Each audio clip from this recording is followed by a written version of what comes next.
Kind of depends upon the level of difficulty of the outfit. If it's a really difficult costume that I'm trying to do, then chances are it's going to be the only costume, new one I have for that show. If it's something easy, then I might make a couple of easy things. Like for Comic-Con this time, I made 4, Captain America, Painted Doll, Huntress, and this one. So, but you know, most of them were pretty easy. So, and Dwella Dent. So, the Dwella Dent was kind of a little bit harder costume. But luckily, I had already started it last year, so like half of it was done. I just had to finish it this year.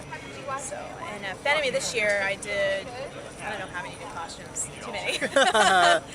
Okay, let's kind of rewind back to when you were first started. So, anime was what brought you into it. Yes.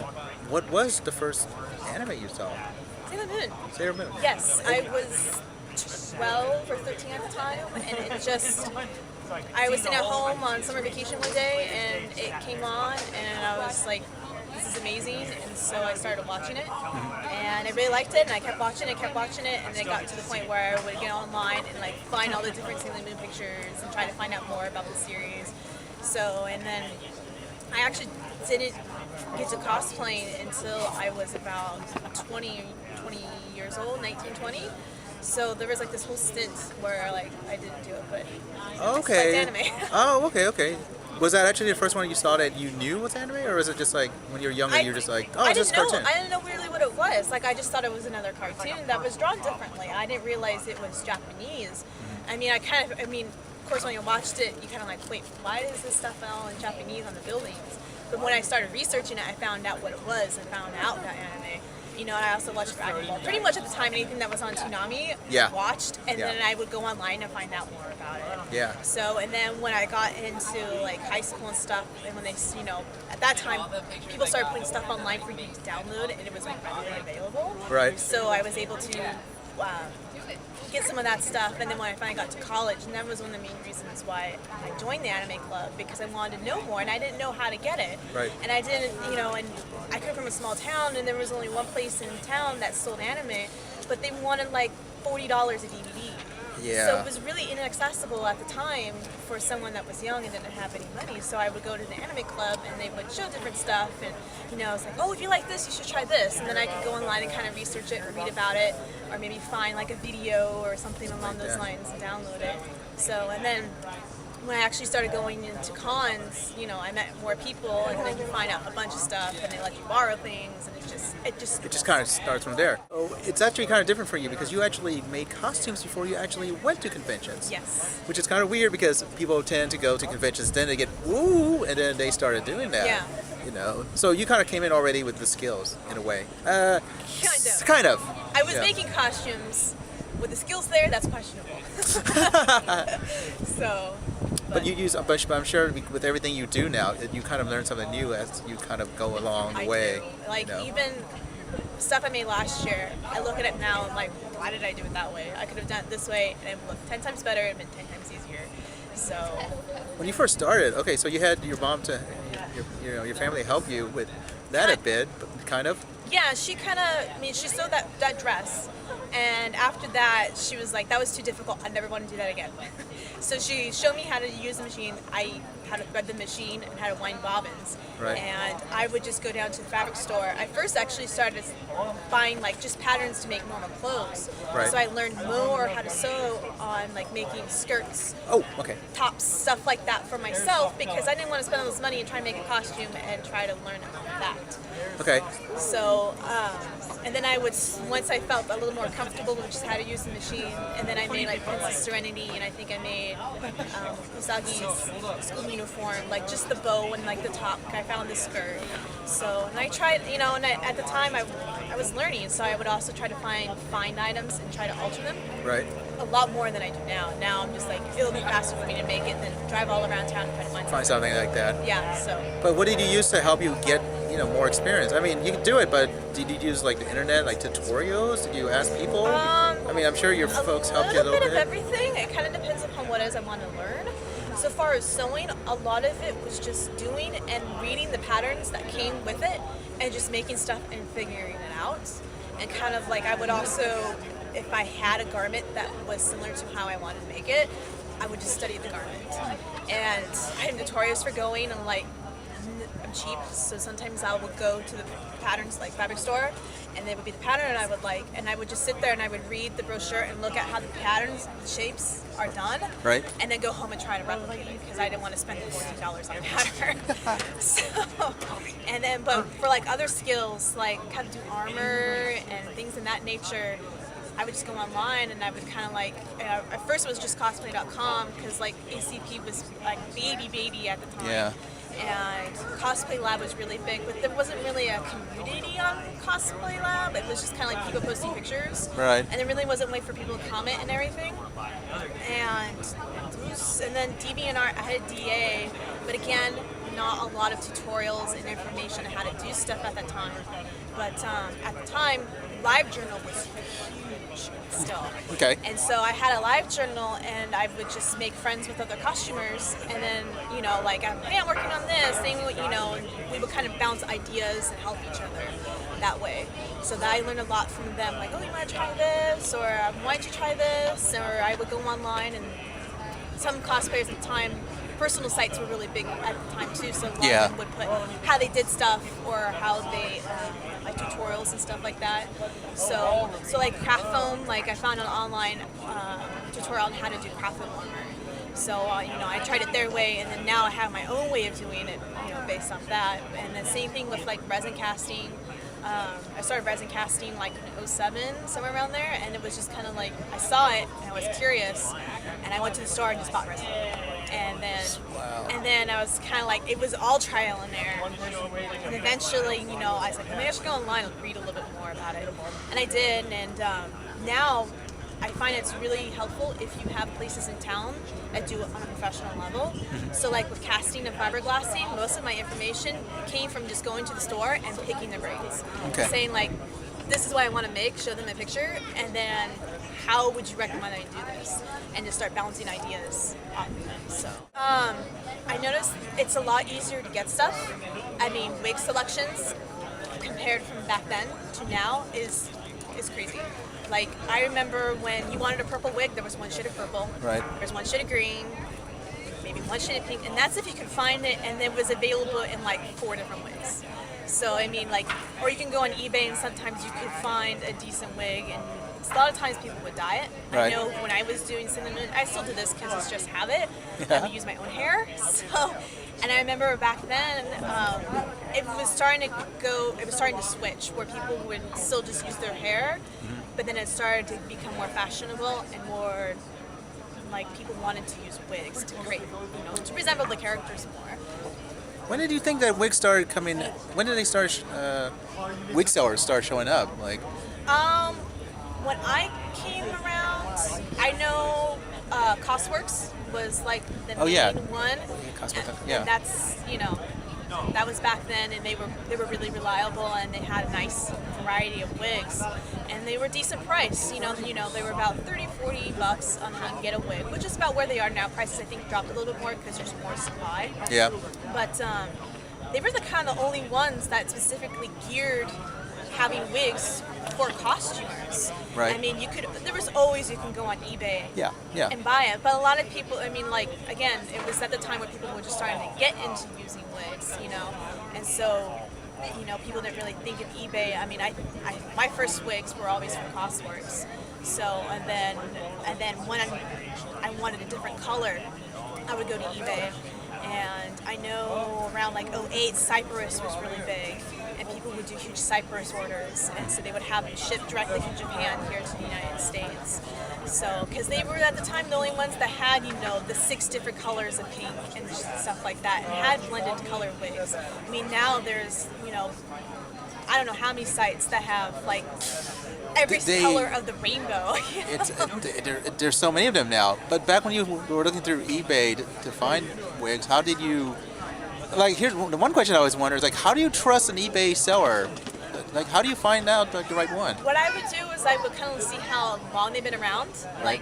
and how much their review was, and I would never order someone that had like less than like 99 point something percent. Okay. So I mean, if they had like low 90s, 80s, then I wouldn't order from them. So, you know, and you look at the picture and you kind of like, I hope it looks like that. You know, a lot of times I would also because the wig I'm looking at, and go in the feedback and try to see someone that bought it also and see what their feedback was. So, and that's how I kind of did it, and a lot of it was just kind of like trial and error. I think it was cosplay wigs on eBay was got pretty big there for a while because they had really cheap ones. They also had character wigs, which was really unheard of there. I think they were one of the first people. eBay, I think, was one of the first ones to do character wigs. You know, and at the time they were super expensive. You know, you're talking like $100, $150 for an okay looking Sailor Moon wig. Of course, now the prices have gone down. Now you can get one for like $50, $70 on eBay, and it's really decent looking wig. Yeah. Do you actually, like, I know people sometimes buy fabric online. Now, since you lived in Reno, how do you find, where do you go for fabric? Like, I'm actually really lucky. We have kind of a mill end, it's what's called in Reno, and it's a huge fabric warehouse. And the guy that owns it actually goes down to the fashion district into New York on a regular basis and buys a crap load of fabric and brings it back to Reno. Oh, wow. So we actually have a really good source considering how small we are. So we have like Joann's and Milland is like our sources for fabric. So I get pretty lucky, but for like things like this, like metallic spandex, we don't carry metallic spandex, so I have to buy it online. If it's something very specific, then I try to get it online, or if I know now I know people like in LA, so sometimes I would consider, hey, will you go down and buy this for me? You know, but back then, you know, even a couple of years ago, I didn't really know anyone too well in LA as to ask that type of question. So, but occasionally I get stuff online, like really hard to find prints. Special spandexes or vinyls and stuff of that nature are hard to find for me, so I usually get those online. So, but if it's something really odd, then I will order a swatch and have them send it to me, and if I like it, then I will buy it. So, but like basic stuff like metallic spandex, they're not going to vary too much. They're kind of all the same. So since you've been doing this for a while, how many outfits have you done since then? For myself or period? Because I have made some for people too. Oh, you do? Yeah, I've made some for like, I made like one or two for some girlfriends, and then some for my boyfriend or other boyfriend at the time or something like that. So I mean, I've made a few for other people. Both of them are for me. So let's just say you personally. Me personally, 60 plus costumes. Do you have them all in storage? No, I've actually sold a few. Okay. Occasionally, if it's a costume that I don't feel like I'm wearing anymore, and I feel comfortable selling it. Like some, I put so much blood, sweat, and tears into that I never sell it, regardless if I'll wear it again or not. Yeah. You know, or if there's a lot of emotional or sentimental attachment, then I won't sell it. Oh, I mean, it's almost like your physical history if you think about it. It's like, and to me, you know, they are works of art for me because this is my artistic outlet. And for me, it's really, I spend a lot of time on fabric choices and textures and colors and putting them together to create the look I want. I just don't go to fabric store, oh, this is the right color, and just buy it. I kind of go in, like I will study the character and look at it and kind of think, okay, what would this character, type of fabrics and textures this character would wear? Like when I did Duella this weekend, like Joker himself is always dressed to the nines with twists. Right. So like, I always imagine Joker to have really nice fabrics, but really dirty, like he's had it forever. So when I did Duella, I wanted to make sure to have kind of some luxurious, but still crazy fabrics at the same time. So like, I had a lot of velvet on my costume, but then I would have like see-through vinyl and like metallic spandex to create that kind of wacky element that Joker has. So this kind of leads to another question. Like, so what's the process you go through once you figure out, like, hey, I want to do this character? Like, what do you do to when I decide there's a character I want, I will generally find all the reference images that I can find. If it's like from a video game, then I will pull 9 times out of 10. Like, I don't think there's ever been a video game character where I didn't play the game and like love the character. That's also a big thing for me. I want to make sure the character is someone always that I know very well. I've either watched the series or read the books or something, so I love it. That's why I do that character. I never really do a character just because I like the outfit. So so usually I'm always pretty familiar with how the costumes look in the first place, but I'll pull up the game or the anime or something like that and pull all my reference materials and try to figure out the most concise way to make it, like, because every reference material is different. So some of them, you know, might have different details than others, so I try to find that. Try to get the whole Yeah, thing together. and decide Yeah. which version they want to make. Oh, okay, that's true. Yeah. So, and then I will compile it all into one photo and print that out.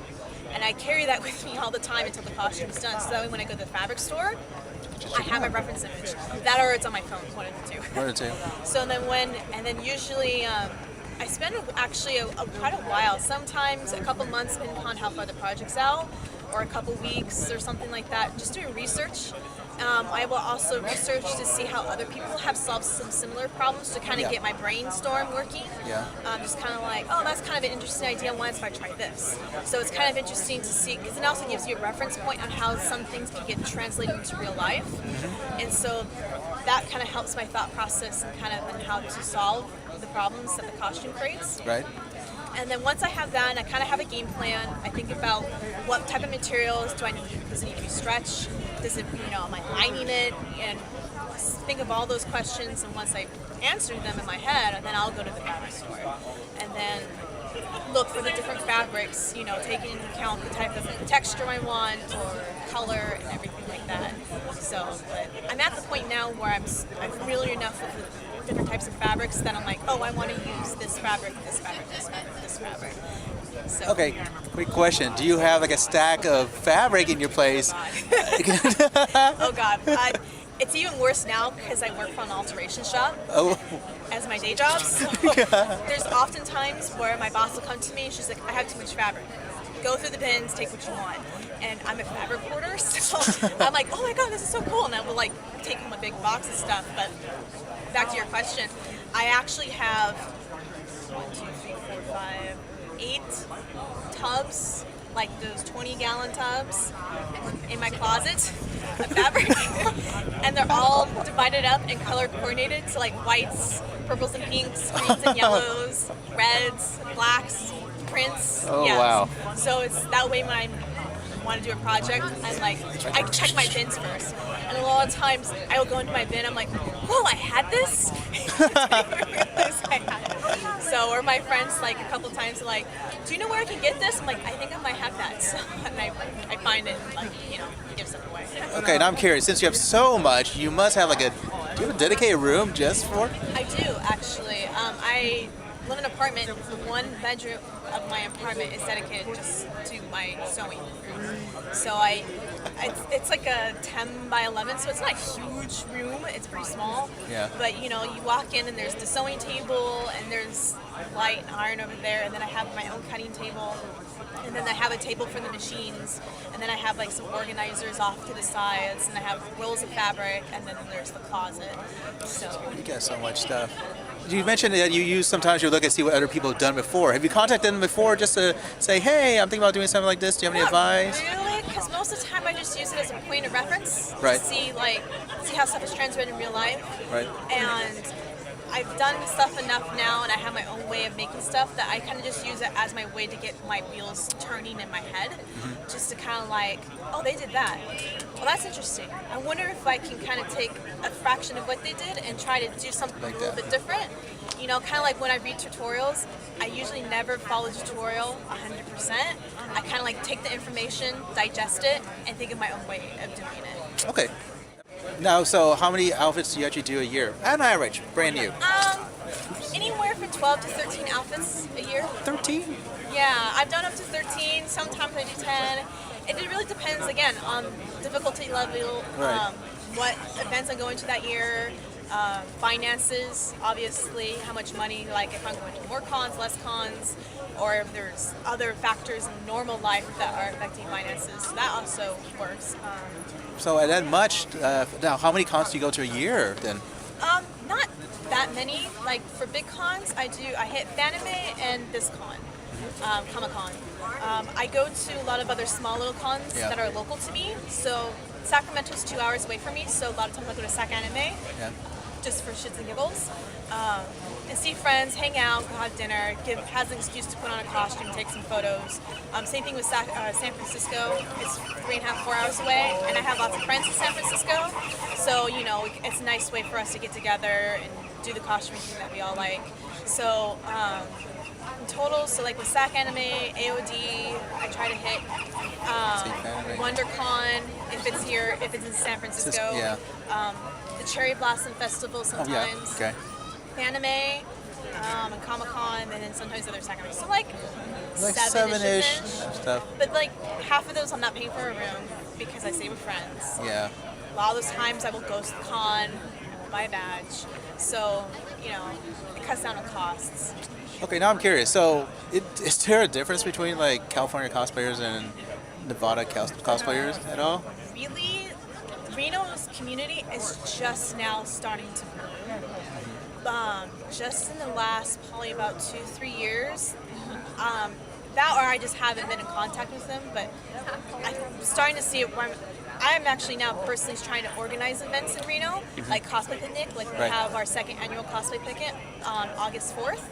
So, and I'm putting that on. And I'm really surprised because we have almost 80 people coming to this event, and that was crazy. Because last year we did it, we had like 30. So it's grown huge, and since a lot of us go to the California conventions, I would say the communities are very similar because we kind of have the same circles. Right. So kind of like, even though we're in Reno and we have our own Reno circle, but a lot of us also have the same circles in California, are very similar. So, I mean, we're kind of all, we joke that we're like honorary NorCal cosplayers because people don't know Reno. People are like, oh, I'm from Reno.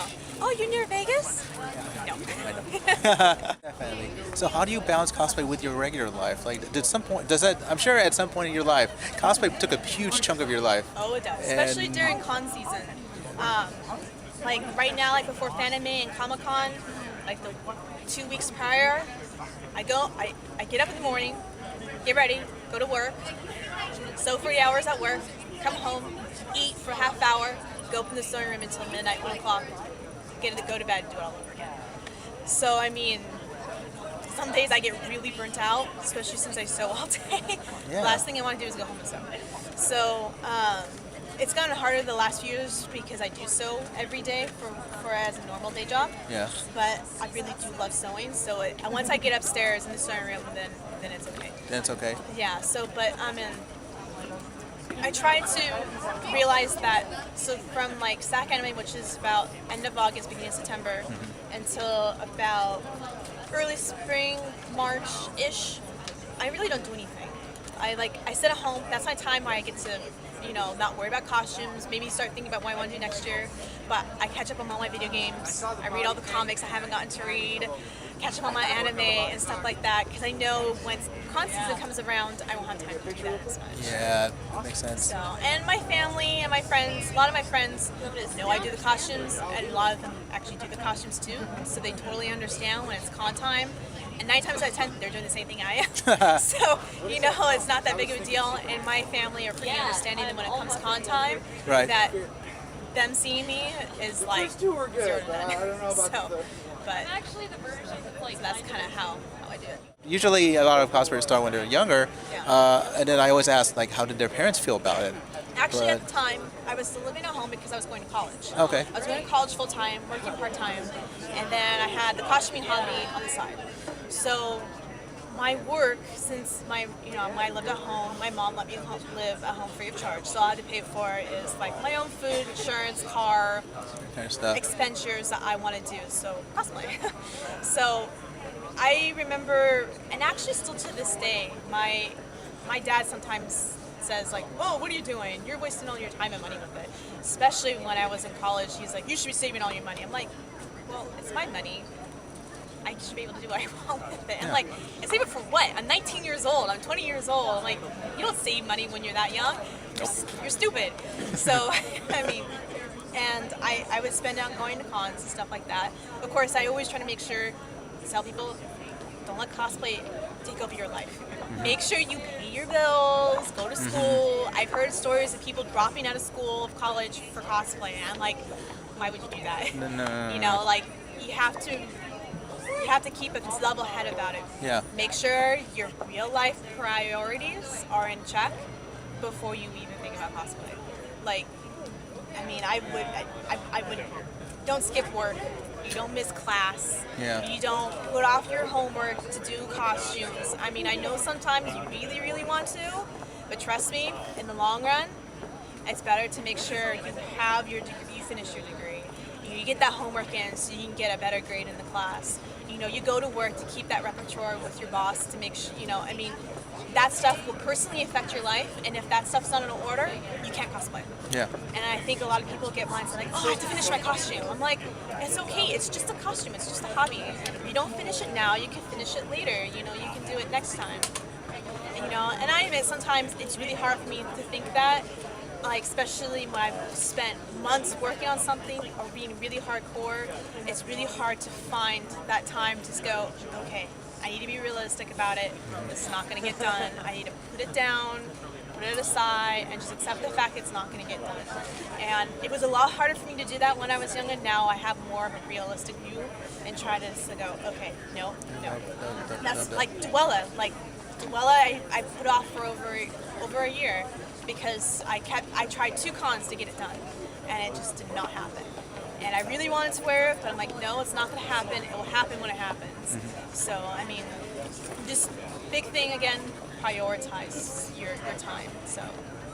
That makes sense. I think a lot of people forget about that, especially when they're younger. They get into it, and they get so gung-ho into it that it affects them down the line. Yeah. So, but anyway, thank you so much. You're welcome. No worries. So when I first started online, I was a huge Soul Calibur fan, like huge. And I would go on to the Soul Calibur 2 forums and post fan art and all